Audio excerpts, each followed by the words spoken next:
The moment my brother said, "You're not worthy of our family name," the entire dining room went silent except for the ticking grandfather clock behind my father's chair. My mother lowered her eyes but still nodded once. My father stared down into his bourbon like he suddenly found something important inside the glass. And my grandfather, retired 4-star Army General Walter Hayes, slowly placed his whiskey on the table with a soft clink that somehow sounded louder than Ethan's voice. I remember the way Ethan smiled after saying it, relaxed, certain, cruel, like he'd been waiting years to humiliate me in front of everyone. Then Grandpa pushed his chair back and stood up. Even at 82, he still had the kind of presence that made rooms obey him before he ever spoke. He looked at Ethan for a long moment and said quietly, "Then neither are you." Ethan's smile vanished instantly, and for the first time in my life, someone in my family finally chose me. Part 1. Thanksgiving at my parents' house always smelled exactly the same. Turkey brown, sugar-glazed cinnamon candles my mother bought in bulk every November, and the faint scent of old leather from my father's recliner that had been sitting in the same corner for nearly 20 years. Most people would probably hear that description and think of comfort, warmth, family. For me, it smelled like judgment. I pulled my SUV into the driveway just after 4 in the afternoon, 2 hours after landing at Reagan National. My body still felt stiff from the flight back from Germany, and my shoulders ached in the familiar way they always did after weeks of carrying too much tension for too long. The house looked exactly the same as it had when I was 16. White shutters, brick walkway, my mother's wreath hanging perfectly centered on the front door. Nothing ever changed there. Not really. I sat in the car for an extra minute staring at the glowing windows while my hands rested on the steering wheel. I had spent 11 years in the Army. 2 overseas deployments, 1 Bronze Star, hundreds of soldiers under my command over the years. But somehow walking into my parents' house still made me feel 17 years old again. Unwanted. I finally grabbed my duffel bag and headed toward the front porch. Before I could knock, the door swung open. "Well," my mother said with a tight smile look, who finally remembered she has a family. Sandra Hayes had perfected disappointment into an art form. Even her hugs felt formal. I leaned down and kissed her cheek. "Good to see you too, Mom." "You cut your hair again." "Occupational hazard." That little sound. I remembered it from childhood. It meant disapproval without requiring explanation. Inside football played from the living room television while relatives moved around balancing wine glasses and paper plates full of appetizers. My father stood near the fireplace talking to my uncle. "Dad." Richard Hayes looked over surprised for half a second before patting my shoulder awkwardly. "Claire, flight okay? Long. You still stationed overseas?" "For now." He nodded once, already drifting back toward the conversation. That was my father. Never cruel enough to defend, never brave enough to protect. Then I heard Ethan's voice from across the room. "Well, look at Captain America." I turned toward my older brother as he walked over carrying a beer bottle. Ethan Hayes had inherited all the Hayes charm without any of the Hayes discipline. At 42, he still carried himself like the star quarterback from high school who never accepted the game had ended. Expensive sweater, perfect haircut, smile too polished to trust. He hugged me with one arm. "You still saving the world?" he asked. "Someone has to." He laughed loudly, though there wasn't much humor in it. "You know," he said, "Mom told me you missed Grandma's birthday again this year." I was deployed. Right, always deployed. His tone stayed light, but the jab landed exactly where intended. That was Ethan's specialty. He never punched directly, he used paper cuts instead, small enough that nobody else noticed the bleeding. Dinner preparations continued around us while relatives filtered in. Cousins, aunts, family friends I barely recognized anymore. And then finally I heard the one voice in that house that still made me feel human. "Claire Bear." I turned and smiled for real for the first time all day. Grandpa stood near the hallway entrance wearing a dark green cardigan over a pressed button-down shirt. Age had thinned him, but not diminished him. His silver hair remained neatly combed back, and his sharp blue eyes still carried command inside them. Retired General Walter Hayes didn't need to raise his voice to own a room. I crossed the room and hugged him carefully. "You made it home," he said quietly. "Wouldn't miss Thanksgiving with you." He squeezed my shoulder once before stepping back to study me. "You look tired." I learned from the best. That earned the smallest smile. Grandpa had practically raised me during parts of my childhood, while Ethan got away with everything. Grandpa taught me discipline, patience, responsibility. When I was 9 years old, he taught me how to shine shoes properly. When I was 12, he taught me how to shoot. When I was 16 and crying after my first heartbreak, he sat beside me on the porch and said, "Never beg for love from people who enjoy withholding it." At the time, I thought he was talking about boys. Years later, I realized he was talking about family. Dinner was served around 6. My mother's dining table looked like something from a magazine spread. Candles glowing softly, crystal glasses, fine china she only used during holidays. Everyone took their seats. Ethan sat across from me. Of course he did. The first 20 minutes passed peacefully enough. Football, politics, rising grocery prices, my aunt complaining about airline baggage fees. Then Ethan started. "So," he said, "while carving turkey, you still bossing around 18-year-old boys overseas. I command soldiers, yes. That must be fun." I ignored the tone. My mother passed mashed potatoes down the table. "I still don't understand why they send women into combat zones." "Mom," I said calmly, "I'm not infantry. But still, it's dangerous. So is driving in D.C. A few people chuckled softly. Ethan smirked into his wine glass. "You always were good at speeches." I kept eating. Years ago I would have argued, tried defending myself, tried earning respect that was never really available to me in the first place. Military service taught me something important. You cannot force people to value you, especially people committed to misunderstanding you. Halfway through dinner, Grandpa asked me about Germany. I answered carefully, telling harmless stories instead of the hard ones. No mention of casualty notifications. No mention of panic attacks from exhausted young soldiers. No mention of standing in freezing rain while folding an American flag for a 20-year-old private's mother. Families like mine loved the image of service, not the cost of it. Then Ethan leaned back in his chair and laughed. "You know what's funny?" he said loudly enough for the whole table to hear. "Claire acts like she's some kind of hero because she wears a uniform." Nobody answered. He kept going. "But honestly, Grandpa built this family name. Dad protected it. I work my ass off for it. Claire just disappeared for 10 years pretending she's in some movie." I felt my stomach tighten. My mother said softly, "Ethan." "No, seriously," he continued. "She comes home twice a year acting superior to everyone." "I never said I was superior," I replied evenly. "You don't have to. You wear it all over your face." Grandpa stopped eating. I noticed because Grandpa never stopped eating unless something mattered. Ethan pointed his fork toward me casually. "You're not worthy of our family name." Silence. Heavy, suffocating silence. My mother looked down, then slowly nodded once. My father said nothing at all. And across the table, Grandpa reached for his whiskey glass. The sound of Grandpa setting down his whiskey glass barely registered at first. It was soft, controlled, just crystal-touching polished oak. But every person at that table felt it. The room changed. Even the football game playing faintly in the living room suddenly sounded far away, like something happening in another house entirely.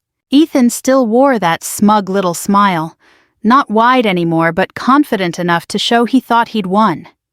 He sat back in his chair with one arm draped lazily across the seat beside him, like a man enjoying the aftermath of a joke that landed perfectly. I stared down at my plate because I knew if I looked directly at him, years of restraint might finally crack open. The truth was, Ethan's words hurt less than my mother's nod. That tiny movement. That quiet agreement. Some wounds never stop being children's wounds. Grandpa pushed his chair back slowly. The old wooden legs scraped against the floor with a low groan. Nobody moved. At 82 years old, Walter Hayes still had the posture of command. His shoulders remained straight, despite the arthritis that sometimes made his hands shake in the mornings. His white hair gleamed under the chandelier light, and his expression had gone completely unreadable, which was dangerous. In the army, men feared yelling officers less than quiet ones. Grandpa stood fully and looked directly at Ethan. "Then neither are you." Ethan blinked. The smile disappeared from his face so fast it almost looked painful. "Excuse me," he said with a nervous laugh. Grandpa didn't repeat himself immediately. He reached for his folded napkin, placed it neatly beside his plate, and spoke in the same calm tone he once used while briefing colonels. "You heard me." "Grandpa, come on," Ethan said. "I was joking." "No," Grandpa replied. "You were revealing character." Nobody at the table breathed. My father rubbed a hand against his jaw without looking up. "Mom," whispered Walter. But Grandpa ignored her completely. "You think a family name belongs to whoever speaks the loudest at the table?" he asked Ethan. "You think it belongs to whoever inherited the right last name?" Ethan shifted in his seat. "I didn't mean... I know exactly what you meant." The air in the room felt hot suddenly. Heavy. Grandpa turned slightly and looked at me for half a second before facing Ethan again. This woman spent birthdays in desert tents while you spent yours drunk at country clubs. Ethan's face hardened immediately. Are we seriously doing this right now? Yes, Grandpa said, we are. My mother finally spoke up. Walter, it's Thanksgiving. No, Sandra, Grandpa answered quietly. Thanksgiving was 20 minutes ago. This is accountability. I had never seen my mother speechless before. Not once. Ethan laughed sharply and leaned forward. So now Claire's the hero, is that what this is? Grandpa's eyes narrowed slightly. She never asked to be treated like a hero. That's the difference between the two of you. Ethan opened his mouth again, but Grandpa cut him off before he could speak. You used our family name to borrow money from veterans in this town. The words hit the room like broken glass. Ethan froze. My father finally looked up. Mom stared at Grandpa in confusion. What? Grandpa continued without raising his voice. You told people you were helping manage my Veterans Foundation investments. You promised returns that didn't exist. Some of those men trusted you because of me. That's not true, Ethan snapped instantly. It is true. You don't know what you're talking about. Grandpa took one slow step closer to the table. I know exactly what I'm talking about because 3 retired Marines came to my office last month asking why my grandson stopped returning their calls after taking their money. My stomach dropped. I turned toward Ethan instinctively. His face had gone pale beneath the dining room lights. Mom looked between them rapidly. Ethan. It was a business investment, he said defensively. The market turned. You lied to them, Grandpa replied. It wasn't illegal. No, Grandpa said. It was worse. It was dishonorable. Silence again. The word dishonorable hung in the room like smoke. In our family, Grandpa never used that word casually. My father finally spoke, though his voice sounded weak. Son, tell me this isn't true. Ethan slammed his hand against the table hard enough to rattle silverware. Oh, please, everybody loses money sometimes. Grandpa's jaw tightened. Those men served this country. And so what Ethan shot back. Claire serves too. Does that make her perfect? No, Grandpa said. It makes her accountable. Ethan laughed bitterly. Unbelievable. Then he pointed directly at me. You know what nobody here wants to admit? She abandoned this family years ago. I felt something cold settle inside my chest. There it is, Ethan continued. The sainted soldier who couldn't bother showing up for birthdays, anniversaries, holidays. I was deployed. You always have an excuse. I stared at him steadily now. No, I said quietly. I had orders. His eyes flashed. Oh, spare me the military poster speech. Ethan Dad warned softly. But Ethan was spiraling now. You think anybody cares about your medals? He snapped at me. You think strangers saluting you means something. At the end of the day, you're still just the daughter who walked away. That one landed. Not because it was true. Because some part of me had feared my entire life that my family believed it. Grandpa looked at me then, and I realized something shocking. He looked angry for me. Not disappointed. Not uncomfortable. Angry. Slowly, he turned back toward Ethan. Leave the table. Ethan scoffed. You can't be serious. I am entirely serious. Oh, because Princess Claire finally got her feelings hurt. Grandpa's voice dropped lower. That was not a request. Every instinct I'd developed in 11 years of military service recognized that tone immediately. Command voice. The room recognized it too. Even Ethan did. For a second, he looked 10 years old again. But pride pushed him back upright. You're choosing her over your own grandson. Grandpa answered instantly. No, I'm choosing integrity over entitlement. Ethan stared at him in disbelief. Then his eyes moved toward Dad, desperately waiting for support. My father looked exhausted. Older than I remembered. But he still said nothing. And that silence finally broke something inside Ethan. He shoved his chair backward violently and grabbed his jacket. This family is unbelievable, he muttered. Mom stood quickly. Ethan, wait. No, he snapped. You all want her fine. He started toward the hallway, then suddenly stopped and turned back toward the table. Toward me? His face twisted into something ugly. You think you've won, he said coldly. You have no idea what Dad already signed. The room went still again. I looked at my father slowly. His face drained of color. And suddenly, for the first time all evening, Grandpa looked worried. Nobody moved after Ethan slammed the front door behind him. The sound echoed through the house like a gunshot. For several long seconds, all I could hear was the hum of the refrigerator from the kitchen and the faint whistle of wind outside the dining room windows. My mother sat frozen in her chair, gripping her napkin tightly in both hands. My father looked like a man who had just watched his entire life split open in front of him. And Grandpa? Grandpa remained standing. Not angry anymore. Just tired. The kind of tired that settles into old soldiers after too many years carrying disappointments they never speak aloud. Finally, he pulled his chair out again and sat down carefully. "Dinner's over," he said quietly. Nobody argued. My relatives began gathering their coats in awkward silence, avoiding eye contact as they mumbled uncomfortable goodbyes. My aunt squeezed my shoulder gently on her way out, though she didn't say anything. She didn't have to. People always knew more than they admitted in families like ours. Within 20 minutes, the house was nearly empty. Mom disappeared into the kitchen, loudly stacking dishes that didn't need stacking. Dad stood near the living room window with both hands shoved into his pockets, staring out at the dark yard like he wanted to be anywhere else. I started gathering plates automatically. "Leave those," Grandpa said. I looked up. "Come sit with me." Something in his voice made my chest tighten. I sat beside him at the long dining table while the candles continued flickering between us. Most of the food remained untouched now. Half-carved turkey, cold stuffing, glasses with melting ice. The aftermath of a family war. For a moment, Grandpa simply studied me quietly. "You okay?" he asked. I almost laughed at the question. After years in the military, people asked that automatically after difficult situations. Usually nobody actually wanted the answer. But Grandpa did. That was the dangerous part. "I'm fine," I said softly. "You're lying." I looked down at my hands. "I'm used to Ethan." "That doesn't mean it stopped hurting." The words hit harder than Ethan's had. Because they were true. I swallowed carefully and stared toward the dark hallway where Ethan had disappeared earlier.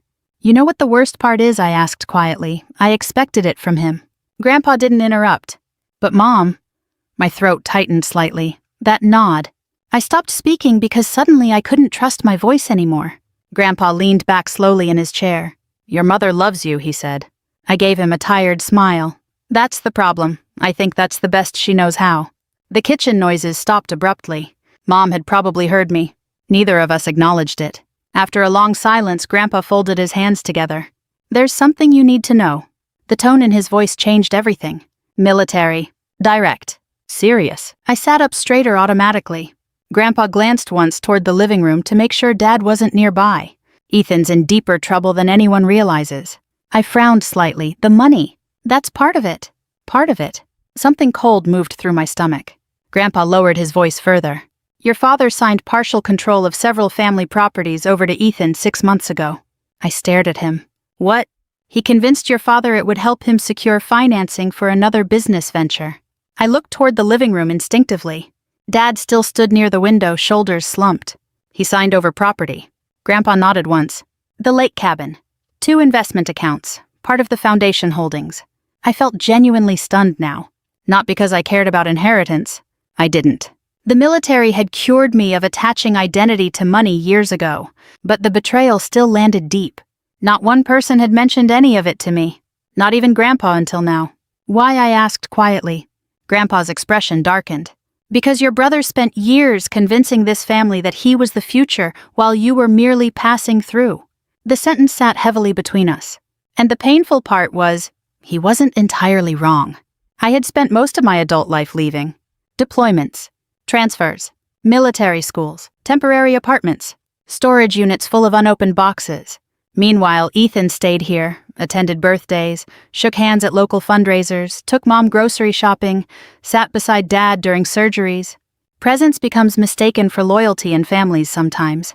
Even when the person present is poisoning everything slowly. Grandpa watched my face carefully. "You want to know something?" he asked. I nodded faintly. "You were the only one in this family who never asked me for anything." That nearly broke me. Because suddenly memories came flooding back all at once. Wiring money home anonymously when Dad's surgery bills piled up 3 years earlier. Sending expensive medications through a military pharmacy contact when Mom's insurance stopped covering them temporarily. Calling every Sunday from overseas even when nobody picked up. Missing Christmas after Christmas while Ethan posted family photos online captioned, "Blessed to have everyone together." I stared down at the tablecloth. "I never wanted anything from any of you. I know." Grandpa's voice softened. "That's why you deserved better." For a moment neither of us spoke. Then I asked the question quietly. "Did Dad know what Ethan was doing?" Grandpa sighed heavily. "Not at first." "And now?" His silence answered me. Pain moved through my chest slowly this time. Not explosive, just old and familiar.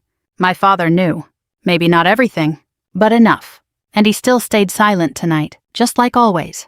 From the kitchen, Mom finally appeared carrying 2 coffee cups. Her makeup looked slightly smudged now, though she'd probably die before admitting she'd cried. She placed 1 cup in front of me carefully. "You shouldn't have argued with your brother like that," she said softly.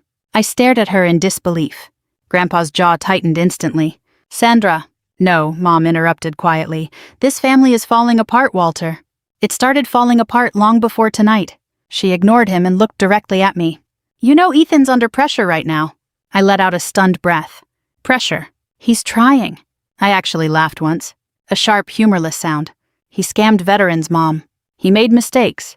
And I spent 11 years risking my life for people who made mistakes." Her face hardened slightly. "You always talk like you're the only person who's suffered." There it was. The real wound underneath everything. Resentment. Not toward my failures. Toward my strength. I leaned back slowly in my chair. "You know what's funny?" I asked quietly. "I spent most of my adult life trying to make you proud." Mom's expression flickered briefly. "But Ethan spent his life assuming he already was." Silence. Then Grandpa spoke before she could answer. "There's one more thing," he said. I turned toward him. His eyes met mine steadily. "Next month at the Military Foundation Gala, I'm announcing the future leadership of the Hayes Foundation publicly." Mom's eyes widened immediately. "Walter." Grandpa ignored her. "And Ethan believes he'll be inheriting it." Something in his expression made my pulse slow. Not nervousness. Decision. Final decision. Then Grandpa reached across the table and placed his old weathered hand over mine. "But he's wrong." The Hayes Military Foundation Gala had always been my grandfather's favorite event of the year. Even as kids, Ethan and I understood that night mattered more than birthdays, graduations, or anniversaries. Grandpa treated it like sacred ground. Veterans from 3 different wars attended every year, retired generals, Gold Star families, local politicians desperate for photographs beside decorated servicemen. Honor lived in that ballroom, or at least it used to. By the time I arrived at the hotel in downtown Washington, rain had already begun streaking across the city streets in silver lines. Valets moved quickly beneath the glowing canopy, while women in evening gowns stepped carefully over puddles beside men in tuxedos and dress uniforms. I sat inside my SUV for an extra minute staring at the entrance. Part of me still didn't want to go, not because I feared Ethan, because I was exhausted. Exhausted from years of carrying myself carefully around people who treated love like something earned through obedience. My phone buzzed. Grandpa's name appeared on the screen. "You coming inside, Colonel?" he asked the moment I answered. I smiled faintly despite myself. "You spying on the valet cameras now? I've commanded reconnaissance operations with fewer resources." That sounded like him. "You okay?" he asked quietly. The real question underneath it was simple. "Can you survive tonight?" I looked through the rain-streaked windshield toward the hotel entrance. "Yeah," I said finally, "I'm coming in." The ballroom glowed gold beneath enormous crystal chandeliers. A string quartet played softly near the stage while servers moved through the crowd carrying champagne trays. The moment I entered in dress uniform, conversations shifted slightly. Not dramatically, but enough. Older veterans noticed uniforms automatically. It was instinct. Within minutes, a retired Navy commander shook my hand warmly. "Walter talks about you constantly," he said. I blinked in surprise. "He does. All the time." The man smiled. "Says you're the strongest officer he's ever known." Emotion caught me off guard so suddenly I almost lost composure. Grandpa talked about me. Proudly. Publicly. For years I'd convinced myself his respect existed quietly, privately. Something small and personal between us. But apparently he'd been defending me in rooms I'd never even entered. Another veteran approached. Then another. A woman whose son had served in Afghanistan hugged me tightly after learning my name. "Your grandfather helped my family after my boy passed," she said softly. "He always said his granddaughter understood sacrifice better than anyone." I thanked her quietly, though my throat had tightened too much for proper words. Across the ballroom, I finally saw Ethan, and immediately understood he still believed tonight belonged to him. Custom tuxedo. Perfect smile. Hand resting confidently against Mom's shoulder while Dad stood stiffly beside them. From a distance, they looked like the image of an important American family. Successful. Respected. Untouched by scandal. Ethan spotted me near the entrance. For half a second, his expression hardened. Then the performance returned instantly. He walked toward me carrying 2 champagne glasses. "Claire," he said smoothly, offering one. "Glad you came." I didn't take the drink. "You seem confident tonight." He smiled faintly. Should I not be? There was something frantic underneath his charm now, something stretched too tight. I realized then that Ethan genuinely believed Grandpa would still choose him, even after Thanksgiving, even after everything. That was the power of entitlement. It convinces people consequences are temporary inconveniences meant for others. You know, Ethan said quietly, Grandpa's emotional these days. Age does that. I looked at him steadily. Be careful, he continued. Tonight could get awkward if people start misunderstanding things. I almost laughed. Misunderstanding. Such a polite word for fraud. Before I could answer, Grandpa entered the ballroom. Every conversation shifted instantly. Even at 82, Walter Hayes commanded attention naturally.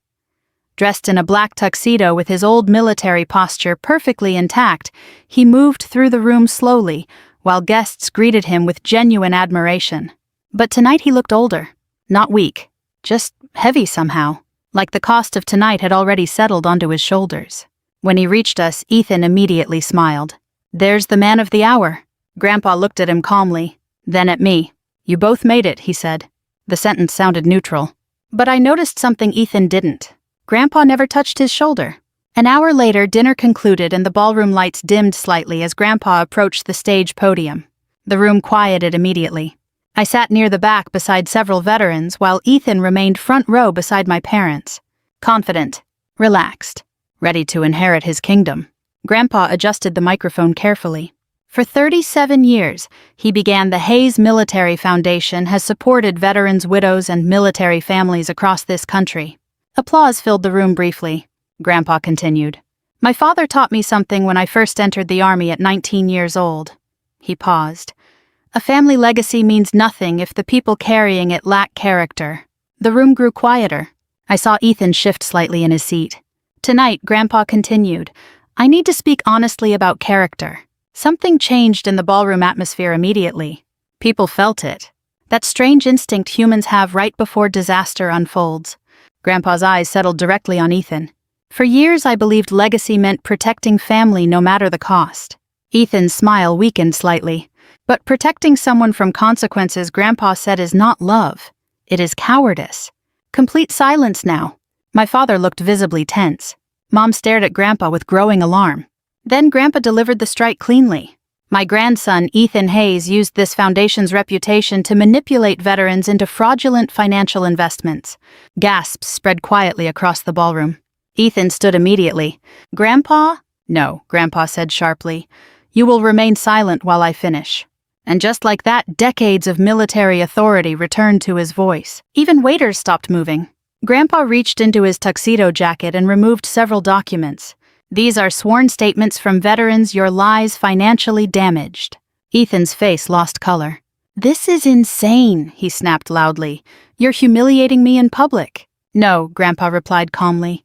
Your actions humiliated you long before tonight. Mom grabbed Ethan's arm desperately. Sit down. But Ethan jerked away from her.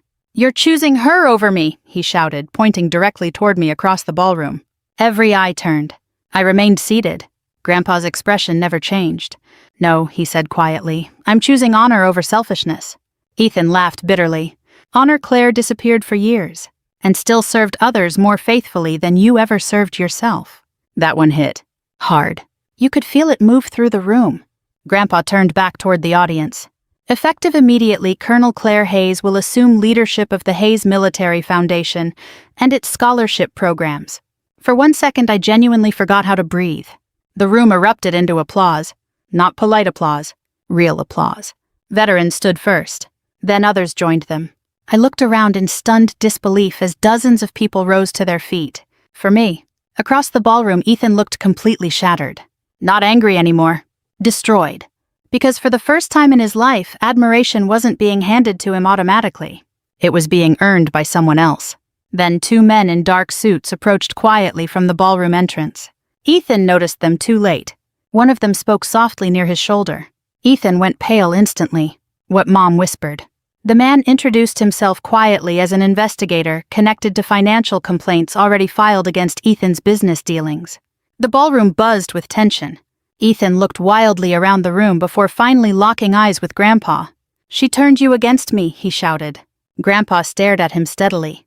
No, he said calmly. Then his voice lowered with heartbreaking finality. Your own choices did.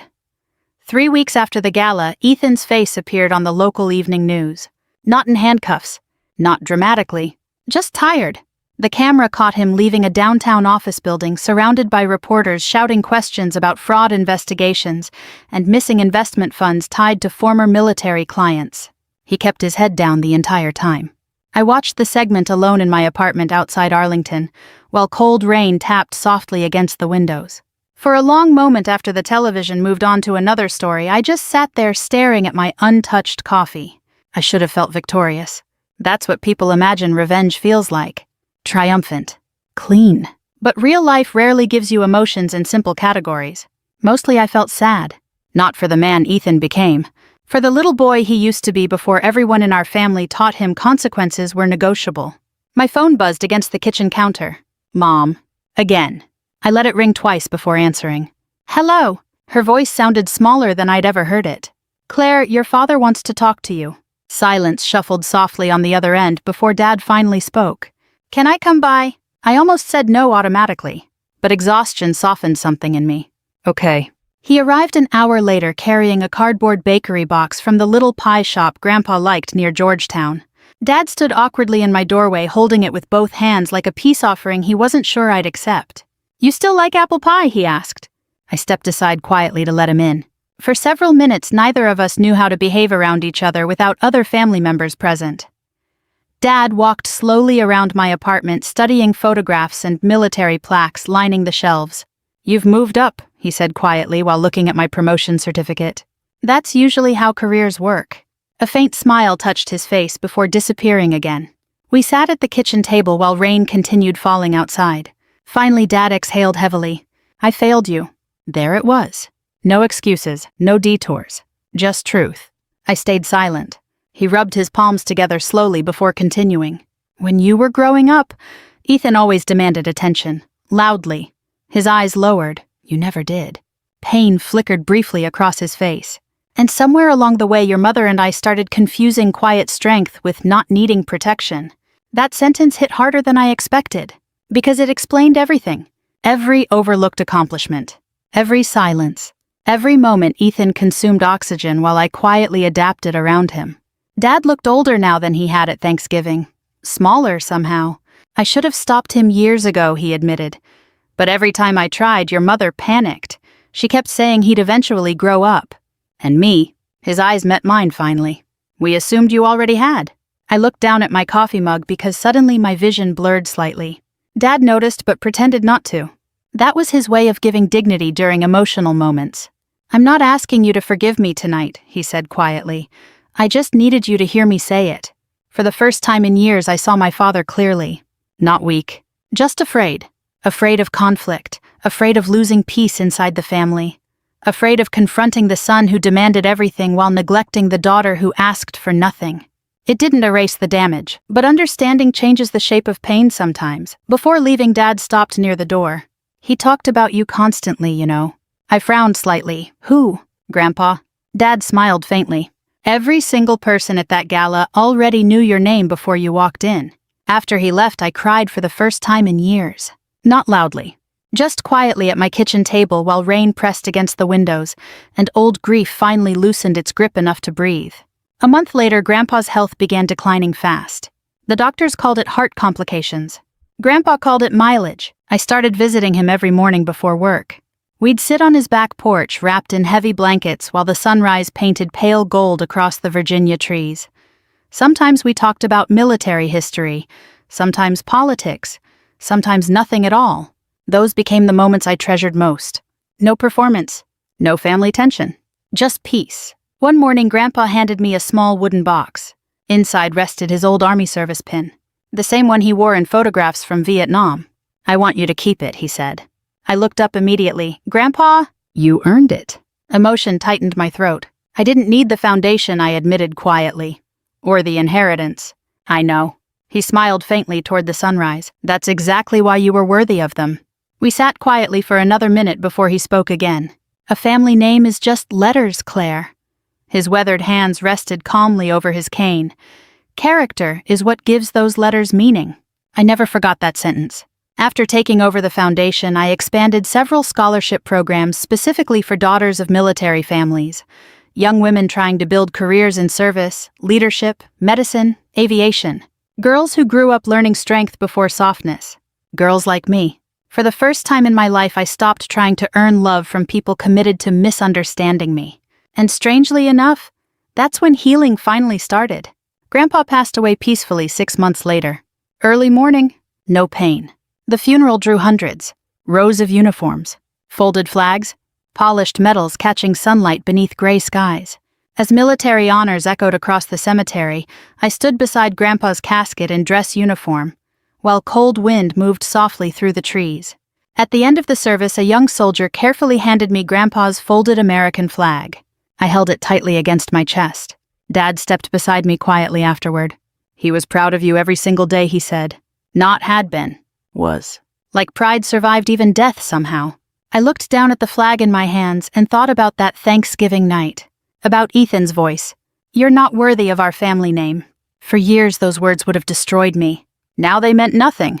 Because worth was never something my family had the power to give or take away. I touched Grandpa's service pin inside my coat pocket and looked toward the rows of veterans saluting beneath the winter sky. And for the first time in my life, I finally felt worthy of the family name. If this story touched you in any way, I'd truly love to hear your thoughts below. Have you ever been underestimated by your own family? Have you ever spent years trying to earn love that should have been given freely from the start? Share your story in the comments and tell me where you're watching from tonight. We have many more emotional stories like this to share with you, so subscribe and stay with us for the next journey. Sometimes the strongest families are the ones we build through understanding, courage, and respect.